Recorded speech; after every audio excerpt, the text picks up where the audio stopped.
Salut Jean-François, qu'est-ce que tu nous prépares aujourd'hui? Aujourd'hui, je prépare une salade d'algues, facile à réaliser et qui demande très peu de temps de préparation. J'ai choisi une algue brune de la famille des laminaires qui s'appelle la wakame. D'accord. Et qu'on va devoir réhydrater avec un peu d'eau froide parce que c'est une algue qui a été séchée pour sa conservation. D'accord, c'est pas trop compliqué parce que souvent, moi j'achète des algues et puis je sais pas trop quoi en faire. Donc si tu peux nous montrer simplement comment l'utiliser. Bien sûr, alors très facilement, effectivement c'est une question qui est souvent posée, comment réhydrater les algues? Le secret c'est de ne pas mettre trop d'eau, il vaut mieux en mettre un petit peu, quitte à en rajouter, et pensez que les algues ont perdu 80% d'eau, donc elles vont agir comme une éponge et elles vont se réimbiber tranquillement. Pour 4 à 6 personnes, je mets 6 lamelles d'algues, environ 6-8 si on aime beaucoup. Au début, vous en mettez moins et comme vous verrez que c'est bon, eh bien vous en mettrez plus, tout simplement. Donc ça, c'est vraiment le moment clé de la salade. Exactement. Et il faut mieux commencer par réhydrater les algues. D'accord. Avant de passer à la suite de la préparation. Il faut 5-6 minutes à peu près. Les algues sont produites en pleine mer, il n'y a absolument pas à les laver. Il est question de réhydrater. Tu dis qu'elles sont produites, donc c'est des algues que tu pêches? Pas tout à fait, je les cultive en mer sur des grandes filières, elles sont cultivées. Donc tu nous proposes une salade avec donc du maïs. Des pois chiches, mais de petit calibre. C'est plus agréable en bouche que des pois chiches qui seront tout aussi bons, mais à gros grains. Du persil plat haché moyen et on ajoutera ça au dernier moment de servir pour donner du croquant à la salade. Moi j'aime bien mettre des amandes grillées grossièrement concassées ou variante, on peut mettre des graines de sésame grillées.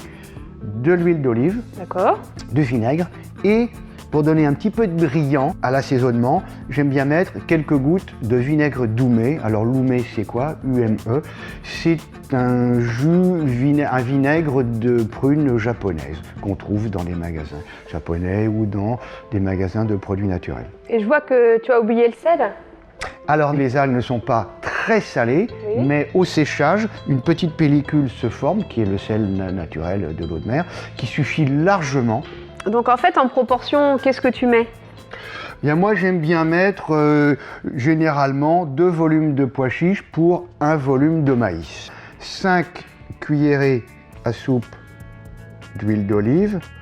Donc ça, c'est le vinaigre de framboise. Vinaigre de vin aromatisé à la framboise. D'accord. Et là, je mets 3 cuillerées. Et enfin, la petite touche d'exotisme. Avec le vinaigre doumé, cette fameuse prune. Et là, il faut en mettre très peu. Là, je n'ai qu'une grosse cuillerée, mais il faut en mettre l'équivalent d'une cuillerée à café. Cette préparation, elle sent drôlement bon, mais il faudrait peut-être qu'on retourne voir un peu nos algues. En effet, il va être temps d'aller voir nos algues. Donc, on se souvient qu'on les a mises à se réhydrater dans un petit peu d'eau.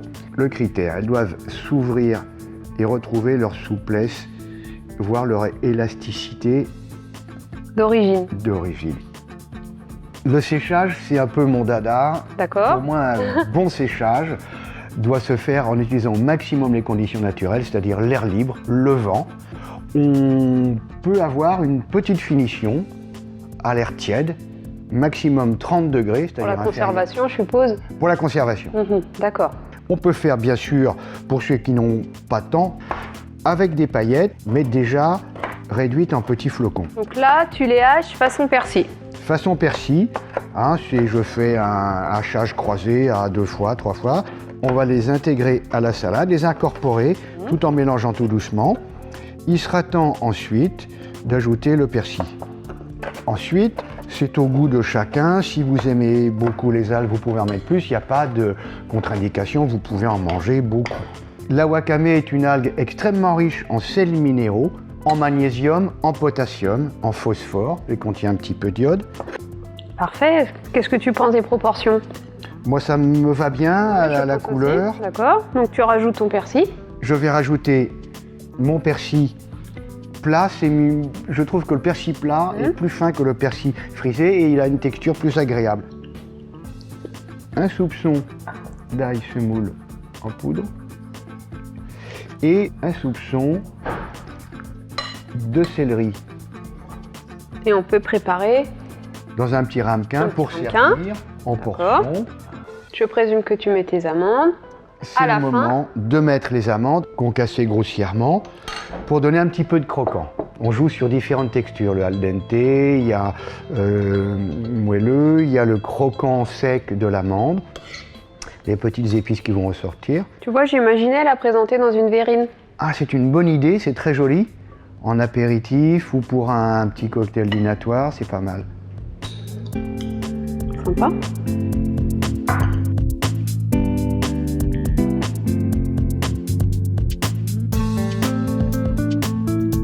Bah écoute, on se donne rendez-vous au prochain numéro. La prochaine recette qui sera Le tartare d'algues. le tartare d'algues.